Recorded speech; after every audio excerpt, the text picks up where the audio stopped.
নমস্কার বন্ধুরা, আমি অর্চনা আবার তোমাদের মধ্যে চলে এসেছি একটা রেসিপি নিয়ে। আজকে আমি এমন একটা রেসিপি তৈরি করব, তোমরা বাড়িতে যে কোনো ছোটখাটো অনুষ্ঠানে নিজেরাই বানিয়ে ফেলতে পারবে।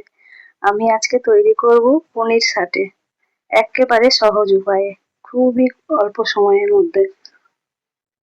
এর জন্য আমি কিছু এই যে পনির নিয়ে নিয়েছি। এই পনিরটা আমি বাড়িতে নিজেই তৈরি করেছি, দুধের ছানা কাটিয়ে তারপরে নিজেই বাড়িতে তৈরি করেছি। তোমরা চাইলে কিনেও আনতে পারো, বাড়িতেও তৈরি করতে পারো পনির। প্রথমেই আমি একটা বাটিতে এই 4 চামচ মতো টক দই দিয়ে দেবো। তারপরে দিয়ে দেবো 1 চামচ মতো বেসন।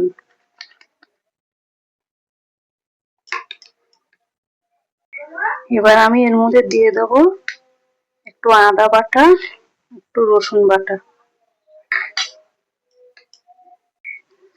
এবার দেবো একটু জিরে গুঁড়ো, একটু ধনে গুঁড়ো, আর দেবো একটু আমচুর পাউডার, আর দেবো হলুদ, দেবো পরিমাণ মতো নুন। এবার দেবো একটু ধনেপাতা বাটা, এটা দিলে বিশাল টেস্টি হয়। এবার দেবো একটু সর্ষের তেল, অল্প করে। তারপরে এই ব্যাটারটাকে খুব ভালো করে ফেটাবো। এবার আমি দিয়ে দেবো এর মধ্যে সামান্য একটু গরম মশলা, দিয়ে তারপর আবার একটু ভালো করে এরকম নেড়ে চেড়ে দেবো। এই আমার ব্যাটারটা বন্ধুরা রেডি হয়ে গেছে। এবার এর মধ্যে আমি দিয়ে দেবো এই যে পেঁয়াজ, এইভাবে আমি কেটে নিয়েছি পিস পিস করে এই পেঁয়াজ। তারপরে দেবো এই যে ক্যাপসিকাম, তারপরে দেবো এই যে লাল ক্যাপসিকাম। এবার এটা আমি ভালো করে একটু মাখবো। এবার আমি এর মধ্যে দিয়ে দেবো এই পনিরগুলো দিয়ে খুব ভালো করে মেখে নেবো আমি। বন্ধুরা, নিজের হাতে কিছু বানিয়ে খাওয়ার মজাটাই কিন্তু আলাদা লাগে। দোকান থেকে কিনে খেলে এক মজা, নিজের হাতে দেখবে বানিয়ে কিছু খেলে তার মজাটাই আলাদা। খুব আনন্দ লাগে যে আমি এটা বানাতে পেরেছি নিজে। একটা জিনিস তো দিতে বন্ধুরা ভুলেই গেছিলাম, এই একটু কাশ্মীরি লঙ্কার গুঁড়ো। এবার একটু আমি ভালো করে মেখে নিই। এই যে আমার সব এই ভালো মতো মাখা হয়ে গেছে। এবার আমি কিছু এই যে নারকেলের কাঠি নিয়ে নিয়েছি, একদম নতুন, আমি গাছ থেকে পেড়ে নিয়েছি। এই যে এইভাবে এই সাইজে করে নিয়েছি। এবার আমি এই কাঠির মধ্যে প্রথমে দেবো একটা পেঁয়াজ, তারপর দেব একটা এই সবুজ ক্যাপসিকাম, তারপর দেবো একটা পনির, তারপর দেবো আবার একটা এই লাল ক্যাপসিকাম। এইভাবে আবার দেবো একটা পেঁয়াজ, আবার দেবো একটা সবুজ এই ক্যাপসিকাম, আবার দেবো একটা এই পনির। এইভাবে আমি সব কটা এই যে বানিয়ে নেব।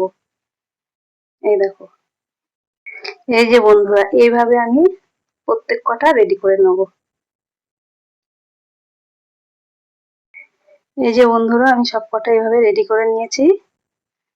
এবার আমি উনুনে তাওয়া গরম করতে দেবো। আর বন্ধুরা, রেসিপিটা ভালো লাগলে একটা লাইক করো আর শেয়ার করে দিও। আরো রেসিপি দেখার জন্য আমার চ্যানেলটা সাবস্ক্রাইব করে আমার পাশে থাকার অনুরোধ রইল। এই আমি উনুনে তাওয়া দিয়ে দিয়েছি, আর সামান্য একটু তেল এইভাবে দিয়ে দেবো।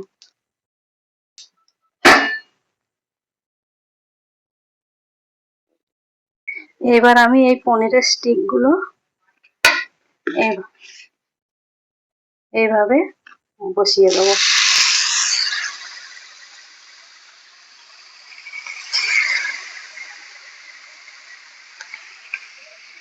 এবার আমি এর ওপর দিয়ে ওই যে গ্রেভিটা একটু রয়েছে ওগুলো এবারে মাখিয়ে দেবো এভাবে।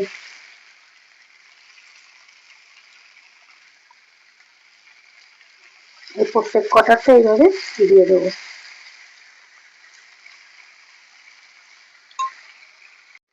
এবার এক পিঠ প্রায় হয়েই গেছে, এবার ধরে এটা এইভাবে উল্টে দেবো। দেখো কত সুন্দর হয়েছে। এটাও এইভাবে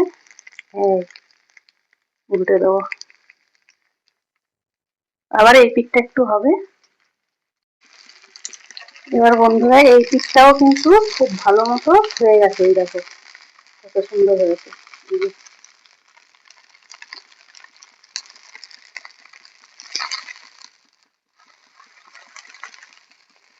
এই দেখো কত সুন্দর হয়েছে। এবার আমি এগুলো প্রত্যেক কটা এইভাবে সেঁকে নেবো। এই যে বন্ধুরা রেডি পনির সাটে। তাহলে তোমরাও এবার বাড়িতে ঝটপট বানিয়ে ফেলো, দেখবে বিশাল টেস্টি খেতে।